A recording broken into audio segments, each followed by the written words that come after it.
संजीदगी से बैठ जाए। थोड़ा सा साथ दे दे ताकि हम लोगों का भी काम चल जाए। आइए यहाँ से मतला और दो शेर नाते पाक का हाजिर करता हूँ, मगर खास मुलाजा कर ले कि मैं तड़प कर यहाँ, मैं तड़प कर यहाँ मर न जाऊं कहीं। पेश करता हूँ, मुलाजा कर ले। अगर मतलब आप तक पहुंच जाए तो सुभान अल्लाह बुलंद आवाज में कह दीजिएगा। मैं तड़प कर यहाँ मर न जाऊं कहीं, मैं तड़प कर यहाँ मर न जाऊं कहीं, यहाँ मर न जाऊं कहीं। मेरे मौला मदीना बुला लीजिए। मैं तड़प कर यहाँ, मैं तड़प कर यहाँ मर न जाऊं कहीं। मैं तड़प कर यहाँ मर न जाऊं कहीं। मेरे मौला मदीना बुला लीजिए। मैं तड़प कर यहाँ। अल्लाह 500 के नोट उड़ाए कि मैं तड़प की रोशनी में आप तक पहुंचाता हूँ। बतौर एक खास मुलाजा करें कि सांप की शकीली में,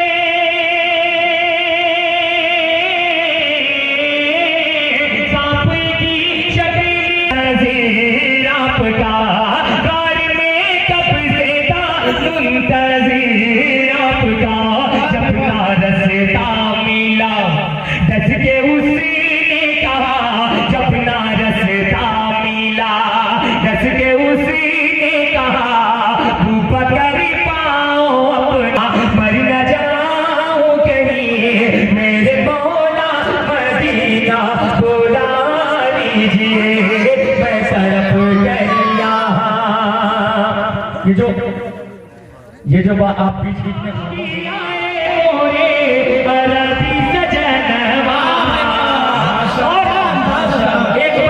एक बंद पेश करता हूँ, तारीख की रोशनी में समाप्त फरमा लें।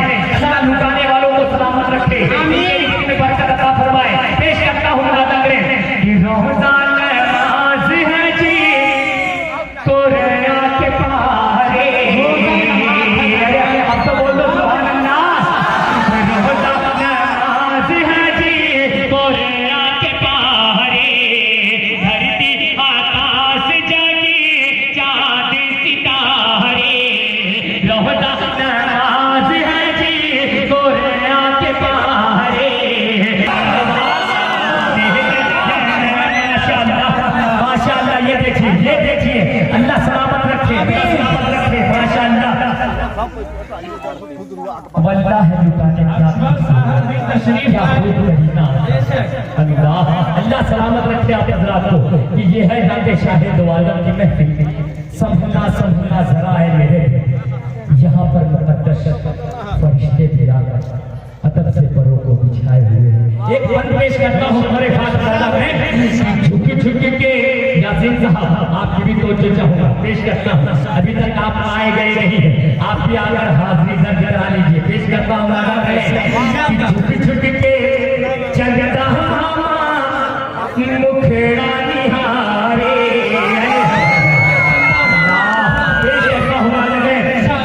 झुकी के चंदा मुखड़ा निहारे। रूहुल अमीन उनका सदका जी कारोबार में अल्लाह तरक्की से नवाजे। अल्लाह सलामत रखे, अल्लाह सलामत रखे। पेश करता हूँ, मुलाजा करें अपने हौसले में ताकत पैदा करें ताकि आप भी बढ़ चढ़ कर हिस्सा ले सके। ठीक है, मैं आपसे समझ जाता हूँ। हेलो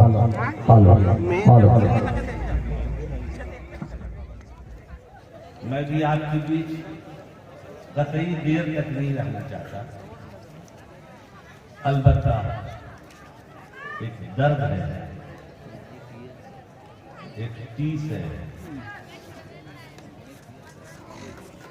और दर्द आप तक चंद जुमलों में रखना चाहता हूं। सबसे पहले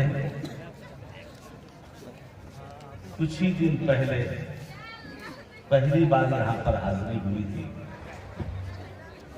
जब ये मस्जिद की शक्ल में नहीं थी, टीनों से और फूस से उसकी तामीर थी। लोग उसी में जैसे तैसे नमाज पढ़ते थे। एक अजब इत्तेफाक है कि एक जुमा मैंने भी यही पढ़ा, और वो भी मुझे याद है कि जब सजदे में मैं गया तो पेशानी परफेक्ट नहीं रखी जा रही थी, बल्कि कहीं न कहीं उबड़ खाबड़। यहाँ के जय्यालों ने, यहाँ के बागैरत और बाहमियत लोगों ने जब इस बात का फैसला लिया कि यहाँ पर खाने खुदा की तामीर की जाए, मुझे भी बताया गया कि यहाँ पर खाने खुदा की तामीर होनी है। मैंने भी इन्हें हौसला दिया था, वो बात मुझे याद है, और मैंने यकीन दिलाया था कि आपके यहाँ मस्जिद की तामीर होगी और अच्छी तामीर होगी। जब आज 2 महीने मुश्किल से ना हुए होंगे, जब मैं आया हूं तो देखा बनकर तैयार है, और फिर इसके अंदर जो मुजव्वजा तस्वीर और उसका जो स्ट्रक्चर जो मेरी आंखों में अभी सामने आया है, तो दिल को कितनी फरहत और कितनी मसरत हुई है उसको मैं बता नहीं सकता। जब मैंने देखा आते हुए और देख करके जो तसव्वुर दिलो दिमाग में कायम हुआ, गुलसाद साहब के साथ मैं थोड़ा सबक गुजार रहा था, मैंने उनसे पूछा कि साहब इसके तामीर में और क्या कुछ बाकी रह गया है, कितना खर्च है? उन्होंने बहुत मामूली से एक बात कहा कि इतना खर्च है जिसको मैं अपनी जबान से नहीं दोहराना चाहता। तो मुझे उसी वक्त लगा कि जब स्टेज पे मुझे मौका मिलेगा जाने का, तो मैं एक छोटा सा काम करूंगा, जिसको इन साहब ने काफी हद तक काम किया भी। वो चाहा ये कि मेरी कहीं आपने तकरीर सुनी होगी तो आपने ये जरूर देखा होगा कि मैं चुप नहीं रहने देता हूँ, बल्कि साथ साथ बोलता हूँ, साथ साथ बोलवाता हूँ। कितने लोग? 50। और कुछ भी मुश्किल नहीं, जो 10,000 रुपए दे सकते हैं मेरे साथ खड़े हो जाइए। कई 10 वाले अपने कार्ड लेकर चले गए, मैं भी चाहता हूं आपके साथ एक कार्ड हासिल कर। मैं भी चाहता हूं आपके साथ एक यहां से कार्ड खरीदना। मेरे साथ और 49 लोग आ जाइए। 49 में उतने लोग कम कर लीजिए जितने 11,000 या 10,000 के कार्ड बिक चुके। एक खरीदार मैं हूं, अपने साथ में 49 लोगों को करना चाहता हूं। उनमें से जय लोगों ने खरीद लिया है, जय लोगों ने खरीद लिया है, कतई तकलीफ नहीं करूंगा, कतई आज तकलीफ नहीं करूंगा।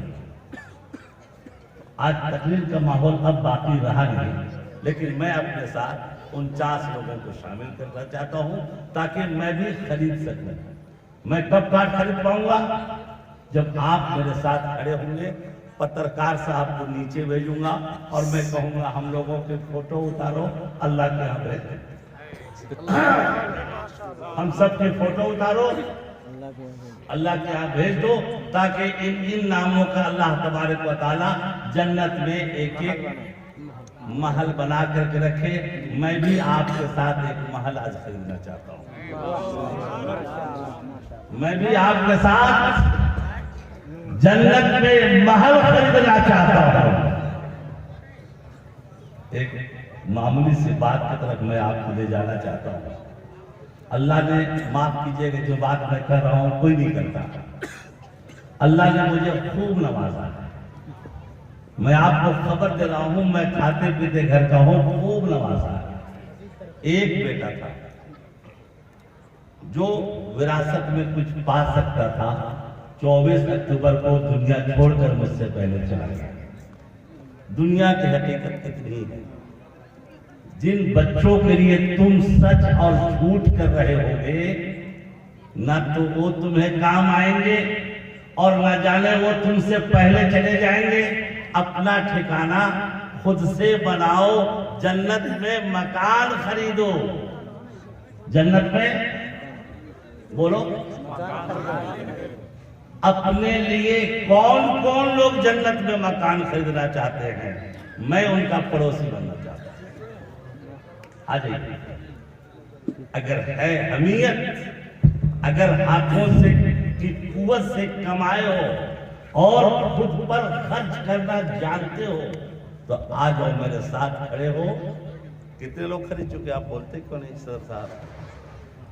पता नहीं, अभी तो 5-6 लोग हुए, 50 मुझको माइनस करना है। हाँ 5 आदमी हुए हैं। 5 आदमी हुए तो बच्चे कितने? 45। 45 में एक मैं हूँ, बच्चे 44। आ जाइए, खड़े हो जाइए आप। बस आ जाइए। आपके गांव की मस्जिद है, आपको बनाना है और मस्जिद की तामीर करके अपना घर कहाँ बनाना है? जन्नत में। आ जाइए। 7 आदमी हुए हैं, अब बच्चे 43 में एक में 42।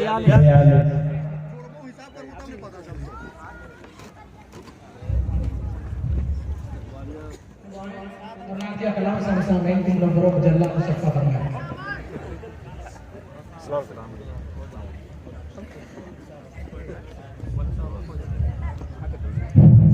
आप जिनके मुंतज़िर थे वो हजरत मौलाना अब्दुल वाजिद साहब चतुर्वेदी दामन बैठ जाए।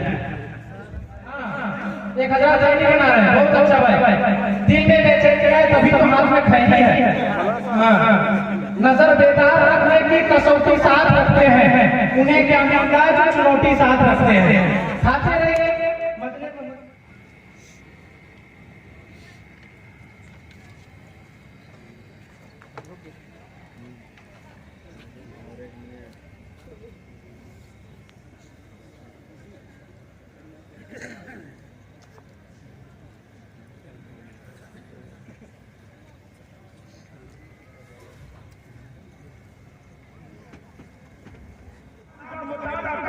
दुनिया के लोगों को बताया था, ऐ दुनिया के लोगों, ये वो कुरान है जो एक ईश्वर के तरफ से अवतरित हुआ है। तुम मुझसे लिखवा लो, मैं ये कहने को तैयार हूँ। मुझे इस कुरान की तालीमात में, हमें इस कुरान की शिक्षा में जर्रा बराबर भी शक नहीं है, जर्रा बराबर भी शुबा नहीं है। इसी कुरान के बारे में जब तालीम की बात होती है और शिक्षा की बात होती है, यूनिवर्सिटी और कॉलेज की बात होती है, तो आपके भारत में एक नाम तमाम लोगों के जहनों में उभरता है और वो नाम है विनोबा भावे जी का। विनोबा भावे जी कौन थे? विनोबा भावे जी का बड़ा योगदान है। एक महापुरुष थे, एक संत थे हमारे देश के, जिन्होंने कुरान पर स्टडी की, कुरान का मुताला किया। अरे इतना ही नहीं, इस कुरान को उन्होंने अपना समझ करके कुरान को पढ़ा, कुरान की तफसीर लिखी रूहुल कुरान के नाम से, जो एक जमाने में छपी भी थी। ये वो कुरान है जो कुरान तमाम मानव समाज का है, तमाम इंसानों के लिए है। ये कुरान जैसे खुदा सबका है, खुदा का कलाम सबके लिए है। आज वो मलऊन अगर इस कुरान के खिलाफ पिटीशन दायर करता है, मुझे पता नहीं है इस कुरान का नाजिल करने वाला, इस कुरान को अवतरित करने वाला, इस कुरान का भेजने वाला वो रब है जिसने ऐलान कर दिया है हमारे ग्रंथों में, हमारी किताबों में, हमारे वेदों में उस रब का तारुफ कराया गया। अल्लो ज्येष्ठम श्रेष्ठम परमम पूर्णम परमानम अल्लाह। वो अल्लाह है, वो अल्लाह जो सबसे बड़ा है, ज्येष्ठ है, उससे बड़ा कोई नहीं है। उसने तमाम संसार को रचा है, वो रचनाकार है, वो ईश्वर है जो व्यापक है, जिसकी निगाहें तमाम जगहों पर है, जो तमाम चीजों को देखता है, जो समीउल बसीर है, वो देखने वाला है, वो सुनने वाला है, वो कुदरत वाला है, वो ताकत वाला है। इन्नल्लाह अला कुल्ली शैइन कदीर, वो हर एक चीज पर कादिर है। उसी रब ने इस कुरान को अवतरित किया है, उसी रब ने इस कुरान को भेजा है और वही इसका निगरान है। इन्ना नहनु नज़्ज़लना ज़िक्र व इन्ना लहू लहाफ़िज़ून। हमने कुरान को नाज़िल दिया और हम ही इसकी हिफाजत करने वाले हैं। अल्लाह मुहाफिज है, इसलिए कुरान की 26 आयतों का मसला नहीं है। कुरान की 6666 आयतें, कुरान के 540 रुकुआत, कुरान के 114 सूरतें, कुरान के 30 पारे, कुरान के तमाम हुरूफ, बल्कि हुरूफ की बात तो बहुत दूर की है। हम मुसलमान इस बात पर एतकाद रखते हैं कि इसका जबर जेर, इसके नुक्तों में भी फेर बदल नहीं हुआ है।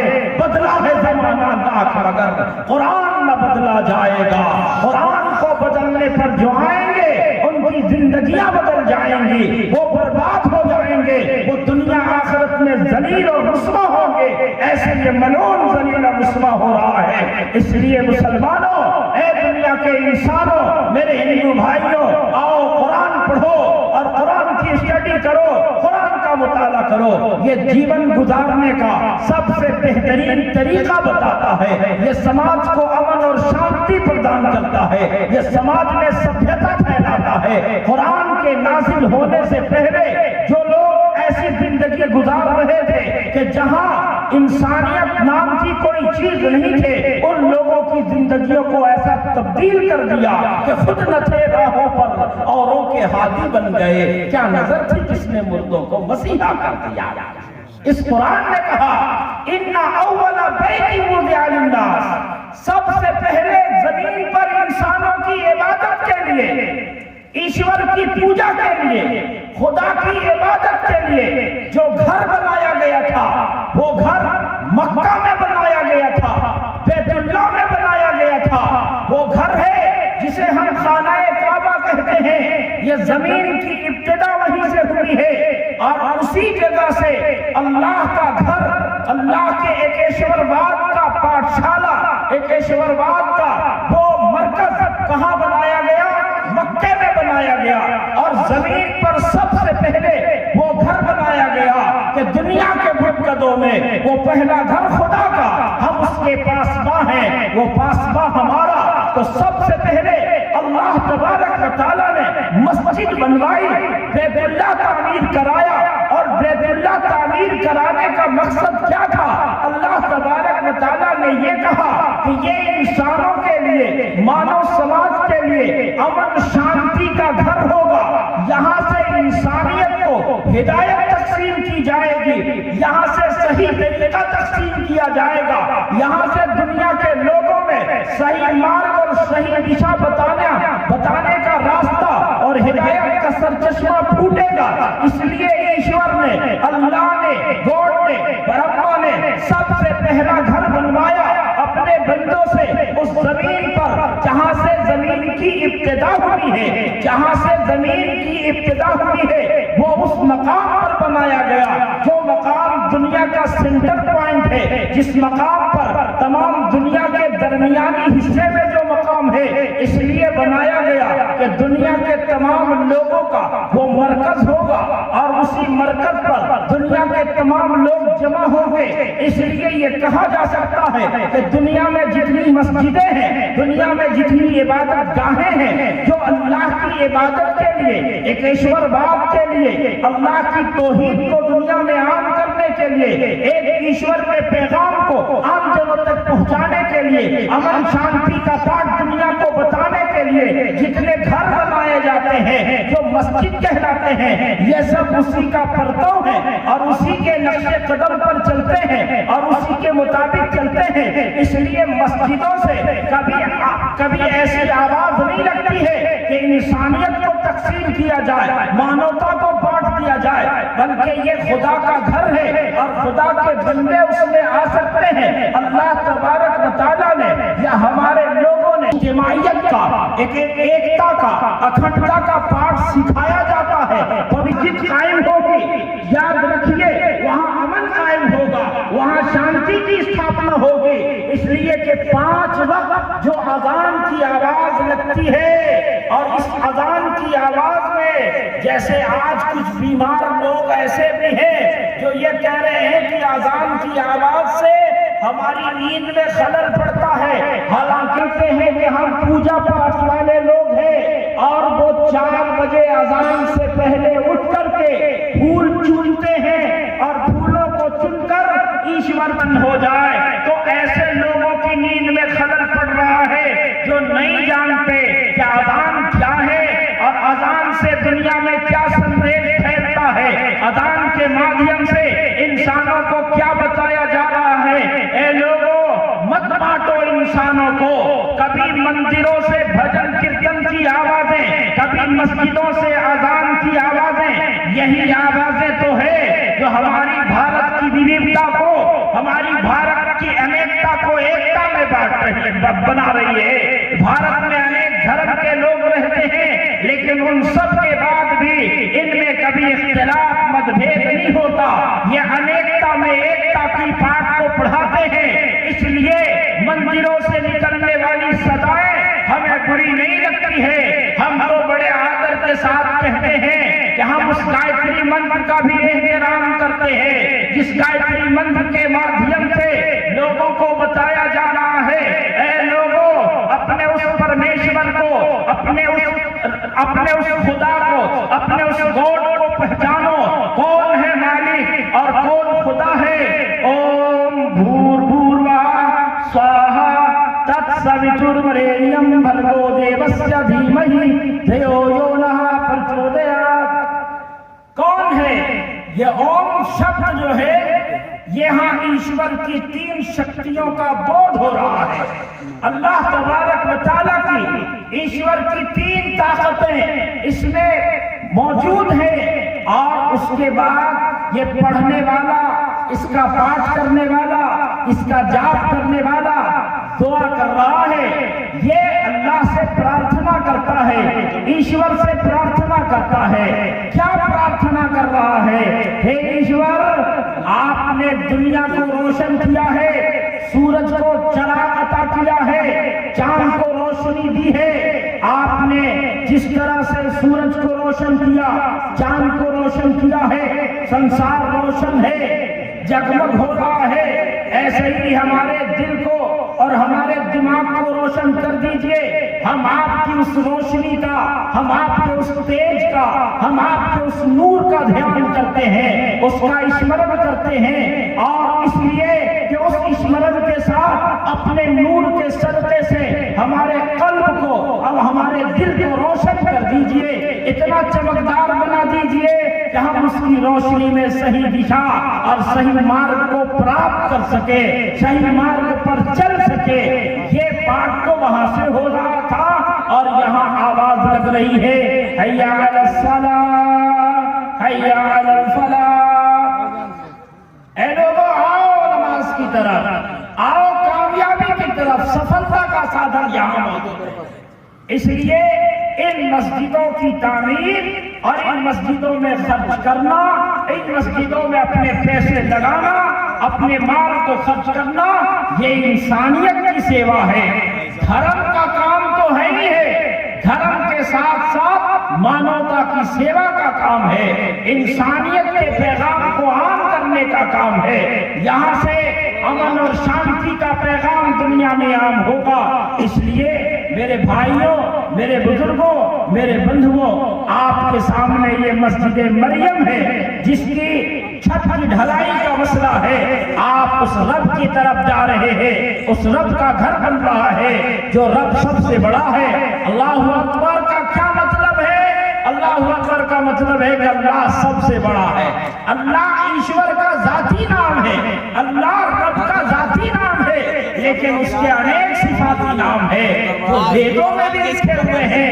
एको देवा स्वदिपरा बहुधा वदंती अग्नियम मातृश्वान नमः। कहा कि एक ईश्वर है, कई ईश्वर नहीं है। अल्लाह एक है, ईश्वर एक है, लेकिन उसके नाम अनेक हैं। यानी लोग उसको अग्नि कहते हैं, कोई मातृश्वा कहता है, कोई और किसी नाम से पुकारते हैं, लेकिन वो ईश्वर तो एक ही है। ऐसे ही अल्लाह बड़ा है। ओम पूर्णमदम पूर्णमिदम पूर्णात् पूर्णमुदच्यते पूर्णस्य पूर्णमादाय पूर्णमेवावशिष्यते। कि अल्लाह एक है, वो भगवान ईश्वर एक है और वो बड़ा है, इतना बड़ा है कि बड़े से अगर बड़े का तो सिर्फ बड़ा ही बचता है। इसलिए उस बड़े रब के घर के लिए, उसकी इबादत की जगह के लिए आपको अपना माल लगाना है। इसके बदले में हमको क्या मिलेगा? आमीन आमीन सुम आमीन। 1000 अल्लाह कबूल फरमाए हकीम भाई को, ये कबूल फरमाए। आमीन सुम आमीन। पैसा लेते जाइए, वसूल करते जाइए। नजर अली अंसारी साहब 100 रुपया।